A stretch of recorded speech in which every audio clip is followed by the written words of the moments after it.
पंढरपूर, शेगाव व नागपूर मुंबई राज्य महामार्गाची दयनीय अवस्था, दुर्घटनाची मालिका सुरूच। विदर्भ कन्या शाहीन पटेल यांची शासनाकडे तातडीने दुरुस्तीसाठी मागणी। पंढरपूर ते शेगाव तसेच नागपूर ते मुंबई जोडणारा राज्य महामार्ग सध्या अक्षरशः मृत्यूचा सापळा तयार झाला आहे। वाहतूक प्रचंड प्रमाणात असणाऱ्या या महत्त्वाच्या रस्त्यावर मोठे मोठे खड्डे, खोलगट भाग, भेगा आणि उखडलेली डांबरपट्टी यामुळे वाहनधारकांचे हाल अक्षरशः बेहाल झाले आहेत। रस्त्यांची दुरवस्था इतकी गंभीर पातळीवर पोहोचली आहे की गेल्या काही दिवसात अपघातांची संख्या झपाट्याने वाढली आहे। काल परवाच या मार्गावर झालेल्या भीषण अपघातात एका तरुणाला आपला जीव गमवावा लागला।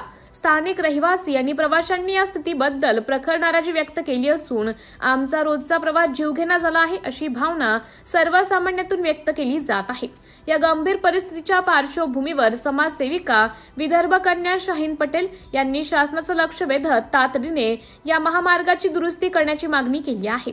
रस्त्याची अवस्था दिवसेंदिवस बिकट होत चालली आहे। लोकांना मौल्यवान प्राण गमवावे लागत आहे। शासनाने त्वरित लक्ष घालून हा रस्ता दुरुस्त करण्यासाठी आवश्यक ती पावले उचलावीत असे त्यांनी स्पष्टपणे नमूद केले आहे। स्थानिक जनतेची ही मागणी असून आता दुरुस्तीसाठी त्वरित उपाययोजना न झाल्यास पुढील काळात परिस्थिती आणखी भयावह होऊ शकते असा इशारा नागरिकांनी दिला आहे। सिटी इंडिया न्यूज साठी प्रतिनिधी शेख वसीम, सुलतानपूर।